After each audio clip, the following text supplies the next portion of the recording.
I got loyalty inside my DNA. I got peace, got war and peace inside my DNA. I got poison, pain, and joy inside my DNA. 死んだ天性 I was born like this is why immaculate conception. I just never perform like this without you. A new weapon, I know.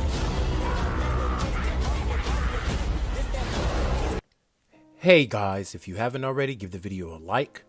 Subscribe to my channel. This is a what if series and I'll be doing more down the road. Plus Ultra. Hey guys, and welcome back to What If Naruto Was a Reincarnation of Miyamoto Musashi Part 2. Now, we left off with Might Guy and Naruto like in the stalemate with each other, and Naruto was reminiscent to that battle that he had with Might Guy when Might Guy threw a headbutt at Naruto. Now, mind you not, Naruto had enough speed and enough reaction speed to basically dodge Might Guy's headbutt, just push his head down to the ground.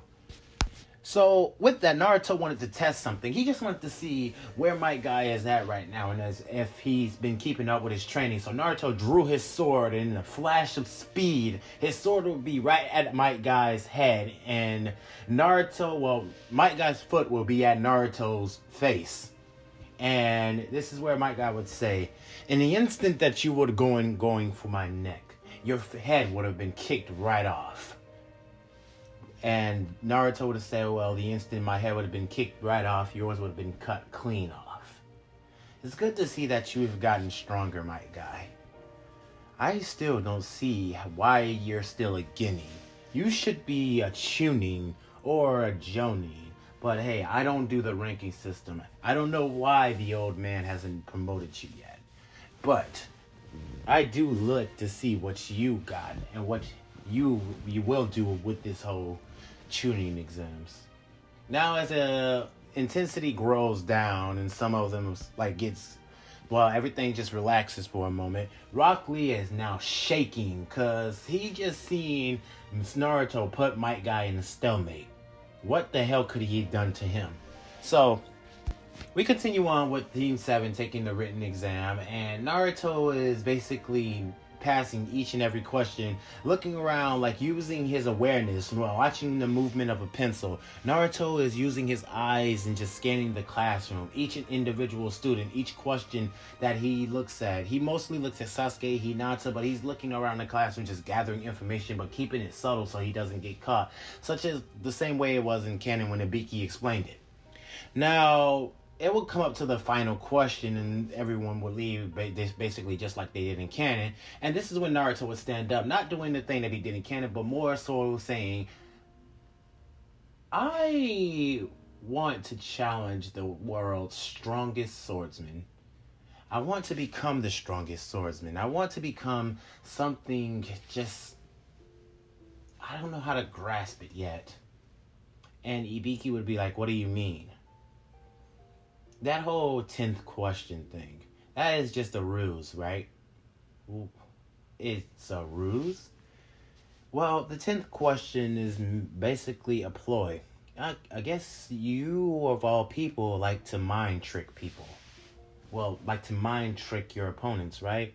Well, that whole ploy about not coming back to the Chunin exam, there was really never no 10th question, was there? And this is where Ibiki would say, Jesus, how much brains does this kid really have? And Naruto would sit back down and say, yeah, carry on. Now, this is where Anko would come crashing in like she did in canon, and then she would get scold Ibiki for how many participants that are, present. And everything will play out normal with that. Now we journey to the forest of death, and Anko is explaining them, and she's also giving students earth scrolls and heaven scrolls. She explains that the forest of death is a death, basically as it explains it, it's meant forest of death, so you could lose your life in here. So she also hands out flyers to those saying that the leaf is not responsible, and that you're taking this out of your own free will. Now, I had to clear my throat. Sorry about that. Now, while Anko is doing all this, Naruto is conversing with Team 7. Sasuke, make sure you keep your eyes open. We don't know what's in this forest. We don't know what battles we might face in there, and we might not know what obstacles we might come across. And you too, Hinata. Your Byakugan is going to come very in handy. Observing the forest with your 360 vision can help us out greatly. So I can honestly say that if we stay on the path, Naruto would catch a kunai before it even reaches his face. And this is where Naruto would look at the person who threw it with so much bloodlust in his eyes. Like he ain't just flicked this person on with I just stuttered. So Naruto, when he caught the kunai, and in that similar Baki or that Baki anime fashion, his eyes would just glow red and he would smile. And he would look in the direction of where the kunai came from. Anko would be sitting there and she would have a smile on her face, but the smile would quickly diminish as she would feel so much fear from the opponent that she just threw the kunai at. Oh, don't be scared now. You had enough willpower to throw this kunai at me while I'm trying to converse with my team. I get that you're trying to explain the whole Forest of Death thing, but it's pretty self-explanatory. Forest of Death. You go in, if you're not careful, you won't survive. You will die. I know it. And plus, I've studied on it. I'm not stupid about these kind of things. As when I'm in this mode, when I see this kind of intense feeling that comes over me of death, Forest of Death, my mind shifts in the art of war. So, next time, you might want to be careful. Naruto throws the kunai right at Anko, cutting her on her thigh. And this is where she kneels down. The cut wasn't that deep. It was just a cut to it was a cut. It was enough to make her kneel to the ground. Put it that way. So Naruto looks back at Sasuke and Hinata, and he starts to talk more with his team and conversing ideas of how to get through this Forest of Death. Now, I'm not gonna exaggerate with this, but Naruto being Miyamoto Musashi's reincarnation, he's this battlefield genius. A battlefield genius in the fact that with Naruto, Sasuke, and Hinata, the Forest of Death is gonna be a breeze. So as they journey in, Naruto needs to use the bathroom. He needs to just go take a leak. Once he does, this ninja would come up out of nowhere, and Naruto would see this ninja and just lump his body into so many pieces. Cut his body into so many pieces. How dare you? That is so weird to just sneak up on somebody while they're in the bathroom. I said bathroom again. Taking a leak. Anyway, you get it. So Naruto would kill the person that tried to basically kidnap him or basically steal a scroll or anything like that. So Naruto would catch back up with his team. And this is where they would journey through the Forest of Death. Now, on their way out, Naruto would instantly get hit by a snake. This snake would instantly hit him in his side, but not as you expect. See, the moment that the snake made impact with Naruto would have the sword on his side, and this is where Naruto would say, "Wind style, sword hurricane." Sword hurricane. I be butchering these words so much. So he would say sword hurricane and send the slash directly through the snake. And this is where Orochimaru would jump out of nowhere and send a punch directly at Naruto, which Naruto would dodge easily and send a slash, 2, 3, even 4 slashes to Orochimaru's body. And this is where the woman would scream out in anger. I'm saying Orochimaru because that's who I'm referring to, the woman signing is. You guys know, so just let's continue. So as Orochimaru's body is getting slashed all over and over again. Orochimaru using his snakes and using all his Naruto and this female is in a huge taijutsu battle with each other. I'm not saying huge to an extent. It's more of Naruto is having the upper hand over Orochimaru because everything Orochimaru throws at Naruto, he's dodging, he's cutting everything. Who are you? What is your beef with my team? What did we do to you? What do you want? Is it the scroll that you want? And this is where the female would speak. No, I want that Uchiha. That's what I want. And you're just in the way. So move. Orochimaru would send a kick towards Naruto, for which he blocked with his sword and used his short blade and cut through Orochimaru's foot, cutting his foot clean off. Now, this is where Orochimaru would reach out his mouth and jump out his body, shedding his skin. And this is when Naruto would look at it and say, "Gross, you can do that? Wait, you can do that?" Now, Naruto's eyes would just glow red. And this is where he would say, "Sasuke, Hinata, get to the tower now." And this is where Sasuke would say, "Right," and grab Hinata. They already know this look too well, as Naruto is in the same stance. Remember from the first part that I showed you? Naruto got into a stance and he clutched onto his sword with veins showing in his fist. Naruto's aura just grew around him as this purple blaze just mediated from Naruto's body as his hair starts to float up. Naruto looks at Orochimaru and says, "If you can keep doing that, then I can cut you over and over and over again." Naruto would have a very sadistic smile and grin on his face as he rushes to Orochimaru with such speed, cutting through his body. Each and every attack that Orochimaru threw, like slithering shadow snakes or even a huge wave of snakes, the forest of death was shaking due to the immense battle that was going on. And some of the Chunin and Genin felt the pressure that was coming off of it. Orochimaru was trying his best, but at this point, he needed to retreat. This kid had some unbelievable stamina. What is going on? Get out of my way. If this keeps up, I'm gonna lose Sasuke.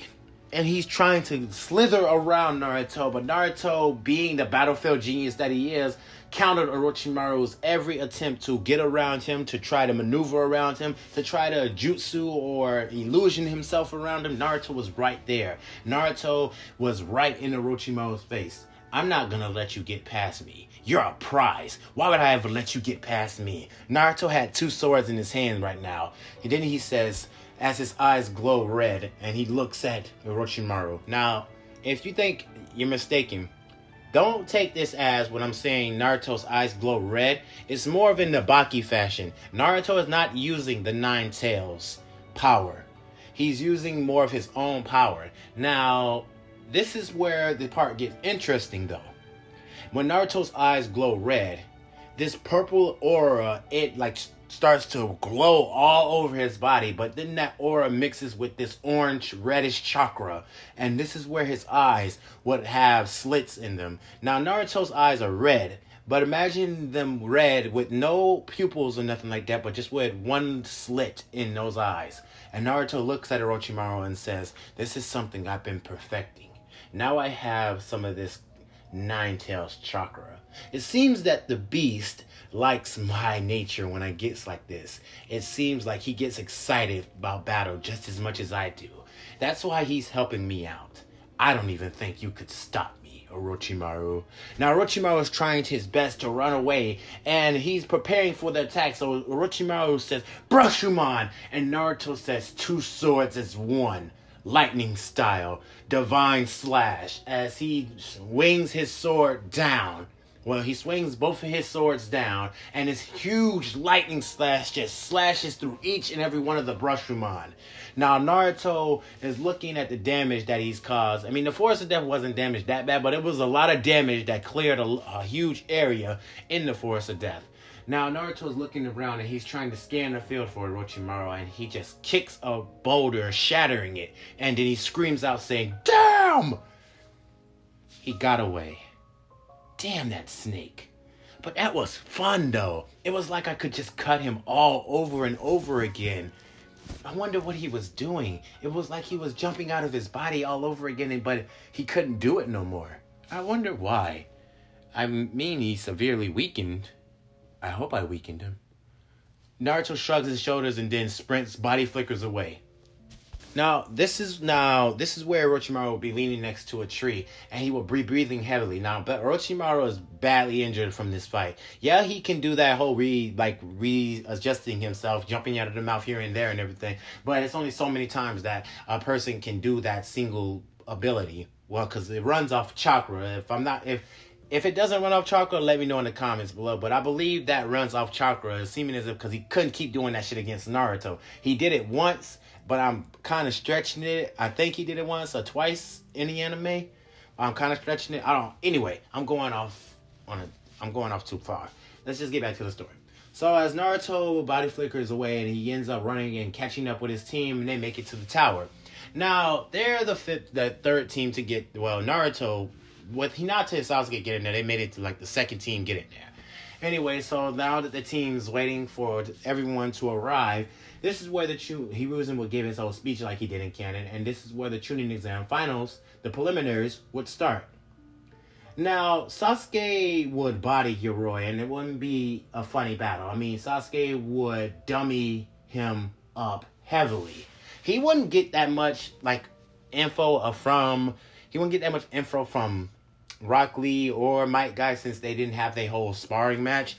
But Sasuke would have a lot of info and a lot of taijutsu practice with Naruto. I mean, this guy has been practicing around him for a while now. His speed is unmatched. So Sasuke is going to be on Sasuke is at the level when he came back from the 1 month training arc. And Hinata is at the level, Hinata is just stronger than her canon self. I don't know what level to compare her to. But yeah, she's ahead of her canon self. So with that, Sasuke easily bodies Yoroi without even trying. And Naruto suggested that he puts weights on, telling Sasuke to hide his speed. And Sasuke asks him why. And this is where Naruto would say, well, you don't want to show off too much. Surprise people. Let them stay in the dark. Let them think that they have this certain lead on you. And Sasuke would raise an eyebrow. What do you mean? You always want to keep your opponent in the dark, seeming as if they don't know your full potential. They don't know you're fast. They don't know that you have lightning style or you know the Chidori, all this other cool techniques and stuff like that. They don't know that you've been watching me and we all been training as a team and taking our ninja career seriously. They don't know that you studied. So keep them in the dark, Sasuke. It's better that way. Trust me. Sasuke would take note to this. And then Naruto looks at Hinata and says, Hinata, you too. Stay focused. Gain stronger. So, upon from Hinata's growth, I know one of her elements is wind, the Hyuga style, wind, because they have air palms and everything. But I also want to give Hinata a water style too. I want to give her water, waterman, shit. I'm not finding the words for it, but something, you know what I mean. So let me know in the comments if you guys want me to give her water. But for now, I'm just gonna keep it as wind. Probably later on, give her water. But anyway, so. Like I said, some Sasuke bodies Yoroi and goes back up to the stadium, and then Team 7 talks. And then the rest of the battles would proceed to go as normal, but then Naruto and Kiba would journey down to the stage. Now this is where Kiba and Akamaru have the worst luck. The both of them are shaking all over their body. Now this is what the proctor says, begin. Now Akamaru and Kiba gets into a stance and Naruto just starts to basically move like water. It's as if his body is just moving as a wave. He's moving back and forth as he's letting the air just flow all over. Sort of like a feather or a leaf, like it's blowing in the wind. Now, this is where Naruto makes a stupid face and says, hey Kiba, you a stupid dog. A smelly one too. And Kiba would get mad at this. Now he's not shaking. Naruto is basically calling Kiba names, calling Akamaru names, and both of them transform into their beast mimicry state. Well, the transform state. Akamaru turns himself into a shadow clone of Kiba. So the both of them then tried charging a Fang over Fang. And Naruto, in a fast motion, his hands moving like whips, slaps Kiba directly on his back. And this is where Kiba would scream out in so much agony, crashing into the wall as he just yells out with a huge roar, he's in so much pain. Naruto hit him so hard that it broke through skin, leaving a wound, an open wound. If you know what I'm talking about, go watch the Baki series and see how when they used that whip strike, they tore through skin and revealed flesh, underneath flesh, they were just, ugh. Anyway, so as Naruto motioned his hands and hit Kiba like that, he wouldn't do the same thing to Akamaru, only but he would just kick Akamaru directly into a wall. Now, keep in mind, Naruto's body is like moving like wind, more like he's trying to move in the motion of water. Now, as the wind is motioning his body and he's just becoming relaxed, relaxing all his muscles in his body, the kick would come at a fast speed, too fast for Akamaru to dodge. And this kick would basically render Akamaru unconscious. He couldn't do anything to that attack. Now, Kiba would still be on the ground rolling around, and this is where he would get up and he would look at his side as it's bruised and bleeding. And this is where he would look at Naruto, and Naruto, he would be scared. Like, he would, that same fear, I mean, he was angry, yes he was, to attack, but that same fear would just cloud his mind now.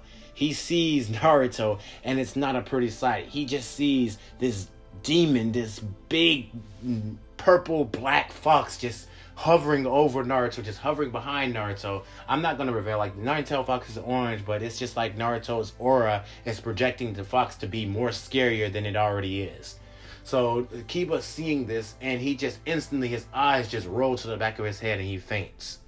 Now Naruto basically bows to Kiba and he tells the proctor to call the match. Now, Naruto only hit Kiba once. Keep in mind, he only hit Akamaru and Kiba once. Once for both of them. And to be honest, they were even scared before they even entered the stage to fight Naruto. So it wasn't even like an even match, more like a one-sided match. Kiba already knew he was going to lose because when he was in the academy with Naruto, he watched Naruto progress, he watched Naruto's skills, he watched Naruto develop, he watched Naruto go through his trials, and everything he did, it was perfected. This guy was named the Rookie of the Year. Kiba noticed all this, so of course he would be scared. Who wouldn't be? Now, Naruto goes up to Ino and Ino and him converse about that battle and congratulate each other, with Naruto giving her a kiss on the head. And they both basically talk about a whole bunch of things. And Naruto talks about who he had to run into with the Forest of Death, saying that he had to fight somebody incredible. This guy had some kind of regenerating factor. Ino would say, really? He did? What do you mean by regenerating? Well, I noticed that he kept reassessing himself. It was kind of gross. And like he was, whenever I cut off his arm or I cut off his leg, he would just hop out his mouth. And Ino would say, ew, that is gross. Yeah, I know. So it was more fun for me. And Ino would smile and she would have, like, her eyes would go wide and say, you had fun cutting him, didn't you? And Naruto would, like, eyes would just be wide and say, yes, I did. I really did. It was so fun, Ino. You should have been there. You should have. You could have watched. I had to tell Sasuke and Hinata to leave, but you've been watching me. Me and you have spent the most time together, and I've actually been training you. You could have sit there and watched me fight this guy. It would have been a joy to have you around. To be honest, I probably would have been stronger if you were there. Just knowing that my girlfriend is watching me makes me all the more excited. Anyway, Naruto would calm down and his hair settles, and Ino would be looking at him with a blushed face. No, she would be looking away with a blushed face. Now, this is where Rock Lee and Gaara would get onto the stadium and they would converse in their battle. And it would go directly the same way with Sasuke watching like Rock Lee's speed. And this is where he would look at Naruto, and this is where Naruto would say, see, I told you. This guy had that same speed. I bet you didn't think he would be that fast, did you, Sasuke? For a person who only studies taijutsu, yeah, you wouldn't think they would have that kind of speed. But Sasuke would be like, that's incredible. So I see what you mean by staying in the dark. I bet he doesn't even know that I have that kind of speed. Exactly. So as everything would continue, Naruto would stop Gaara. Well, the Jonin would step in, but Naruto would be way faster than them, actually stopping the sand from reaching Gaara like Rock Lee's leg and arm so that he could fight another day. Now, this is where Naruto would instantly project his bloodlust on Gaara, and he would be walking closer. Naruto sees this person as a threat. The match was already over. What is your intentions? Did you want to kill him? Now, Naruto does see some disrespect behind this, but he doesn't see Lee as someone who needs to be killed. He sees Lee as someone who needs to like grow, become stronger. He wants to protect his friends. The people in the Leaf Village are close to Naruto's heart. So if a person tries to threaten or hurt anybody in this village, Naruto is going to come at them with the force of an army. Now, as Naruto's walking towards Gaara, he's walking heavily, like his eyes are dull and just like clear. You had the intention to hurt him. You already won the match. Isn't that enough for you? As Naruto would instantly reach for Gaara's neck, as sand would be coming at Naruto, but Naruto would just swipe it away. And then all of a sudden he would be surrounded by every last Jonin and say, Naruto, that's enough. Naruto would just breathe out as hair settles back on his shoulders. And this is where Naruto would say, I just have a strong urge to cut something. You all should move exactly right now. I need to swing my sword. I can't. If you stand right there, I might just injure you all. Naruto unsheathes his sword so fast. The Jonin jumped away because Naruto was not exaggerating. He sent out a slash, and this was just a normal slash, just the flick of his sword. And he sent out a slash that went straight through the wall and left a huge slash in the wall. Now, with this, Naruto's arm is basically tensed up and he's gripping his sword and he's looking at the wall. The wall has a huge slash in it and the sword breaks. Damn it, that's another sword I can't. He throws the handle down. I need to learn to control my anger, but I haven't found the perfect blade yet. This is becoming annoying. As Naruto basically breaks the other blade that he had and saying, you were bound to break too. I seen cracks in the blade, so this is becoming annoying. So as Naruto basically just journeys back up to the stadium and say, I won't do anything to him. But Gaara, he's seen this. He's seen what Naruto just did. And right now the boy just, he's not, if that ain't gonna wake you up, then what else can you do? Like, what else can wake you up? Now, Gaara's just looking at this huge-ass slash that's in this wall. And this slash is bigger and taller than him. I mean, Naruto could have took off the wall if he wanted to. Now, Gaara's seeing that, and he's basically scared to the fact that if that would have hit him, he would have been dead or basically in ribbons, cut to ribbons. Now, Gaara stands back up, and he basically sand flickers to the stadium. And Tamari and Kankuro are looking at Gaara, and they're thinking the same thing that he's thinking. Gaara's clenching the rail. He doesn't know if to be excited to kill Naruto to get his blood, or to basically get the hell out of this village and run away. He's basically at a crossroads right now. So everything will play out for normal, but this time Sakura and Ino, their fight would be last. Now, this is where Ino would basically be cracking her knuckles and cracking her neck and everything. And this is where Ino would just get into a fighting stance. She would look at Sakura and say, Sakura, I hope this is a good fight, my friend. And then Sakura would basically nitpick and say, Ino, you think, but basically calling Ino pig and stuff like that because, well, she said, Sakura, I did have some growth. I've been training with Lady Kurenai, and I don't care. I've been training with Naruto, and I'm gonna tell you right now, you better use everything you got. Everything you got, Sakura. This right here. And Ino, in a split second, would be right in front of Sakura and punch her directly into a wall. Now, Sakura would get up and she would see Ino's fist coming again. She's fast. She would dodge that punch and Ino would be coming with a kick.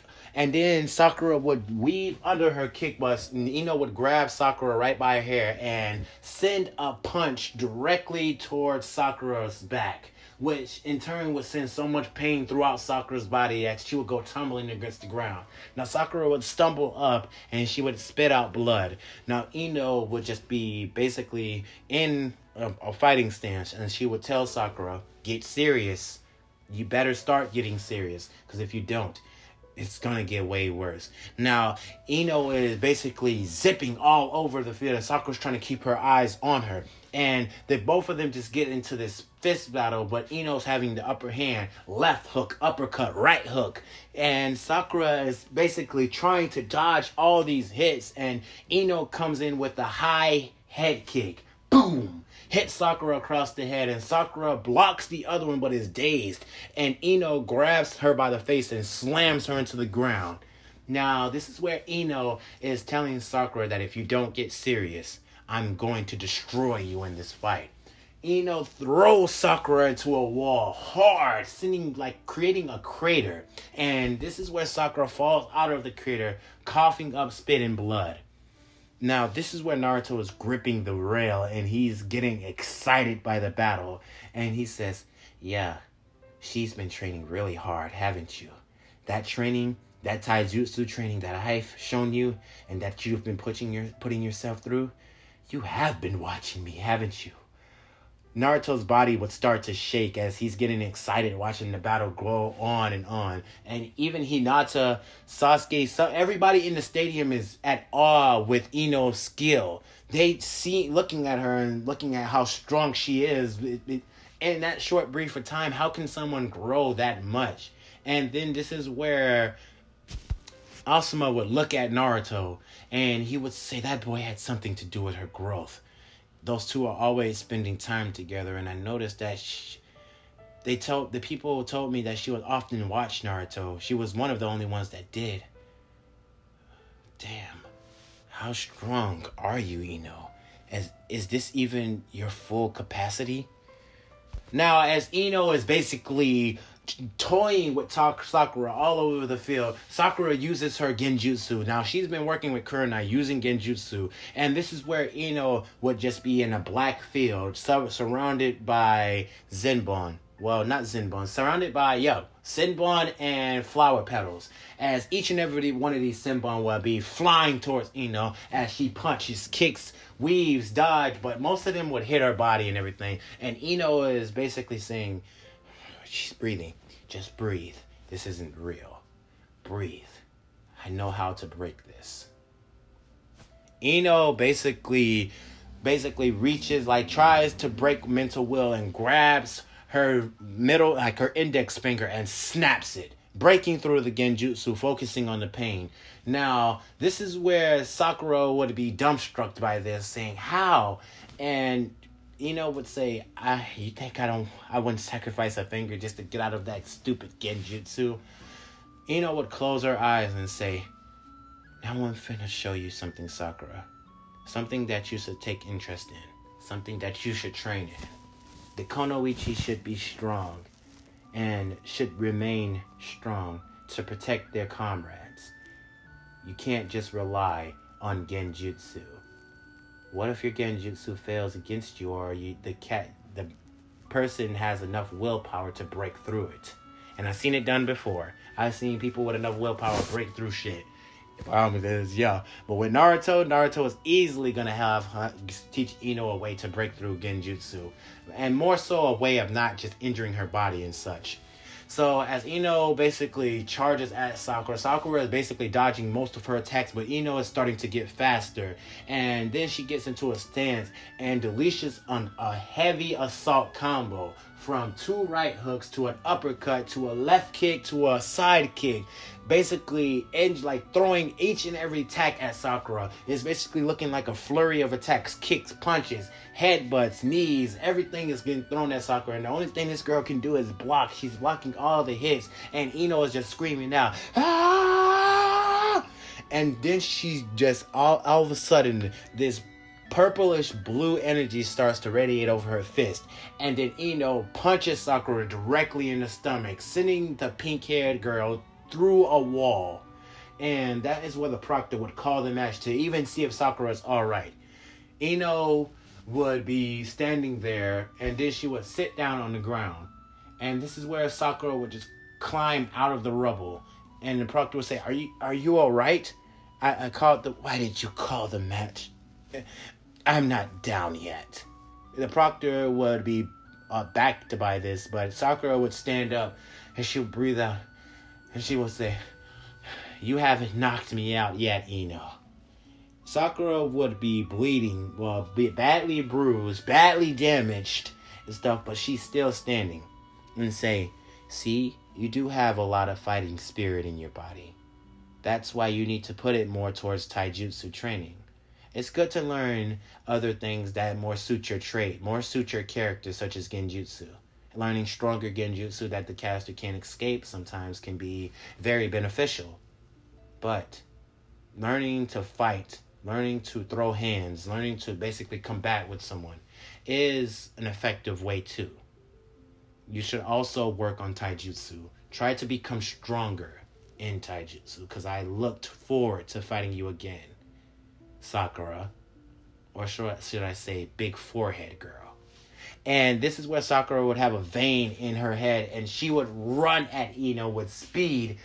Well, not speed, but she would run at Ino with her speed, put it that way. And Ino would basically dodge her punch, the punch that she did, by basically sidestepping Sakura and chin punching Sakura directly, like hitting Sakura directly in the chin, knocking Sakura out cold.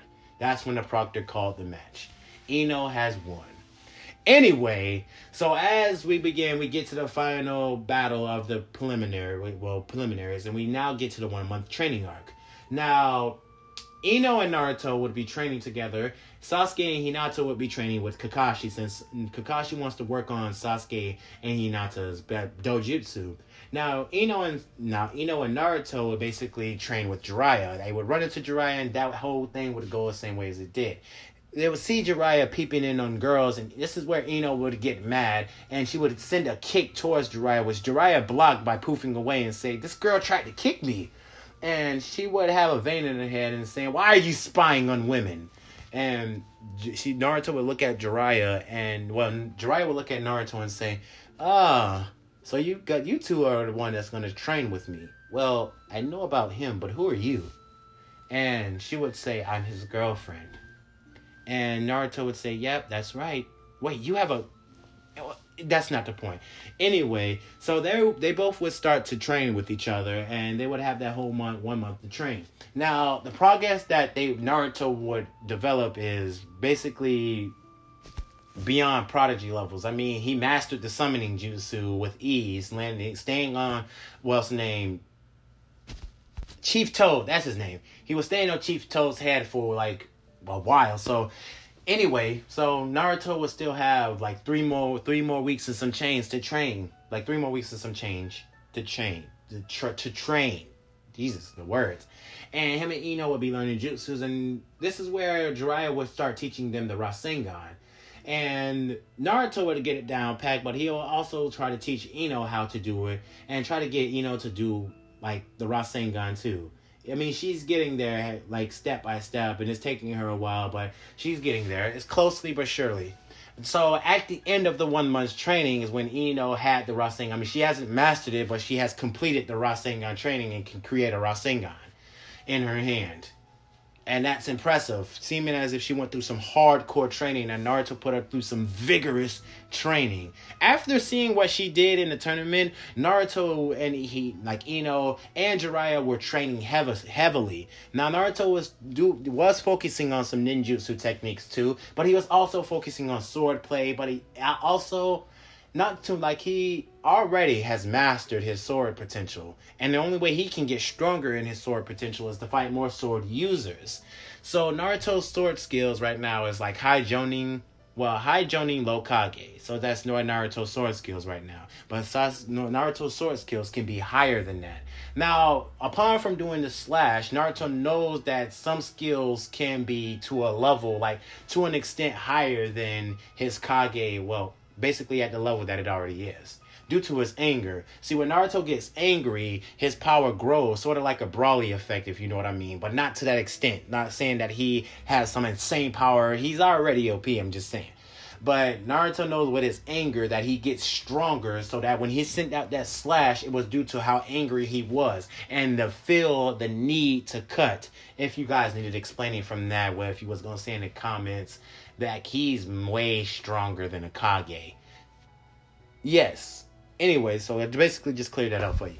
So as the 1 month training is in and everyone's getting ready to basically go back to the final part of the tuning exams, this is where I'm going to end this part at. I know I said I was going to go through parts, like, say, for example, go through the whole anime, like the full story and shit, but, yeah, this is too good to just end. I'm sorry, this is way too good to just end. I like the story. I like what I'm doing with it. I like the level of detail that I'm creating with it. So basically, I want to keep it around for just 2 more episodes. Basically, just 2 more parts. That's it. Because the next 2 parts, I'm going to basically explain the fight between Sasuke and Naruto and stuff like that, and so on and so forth. But just 2 more parts. I just want to push it out for 2 more parts. Miyamoto Musashi as a character is so interesting, and to have done that, I just like the idea too much. You guys know. But anyway, without any further ado, you guys have a good day, a good night, and plus ultra. Good night, guys.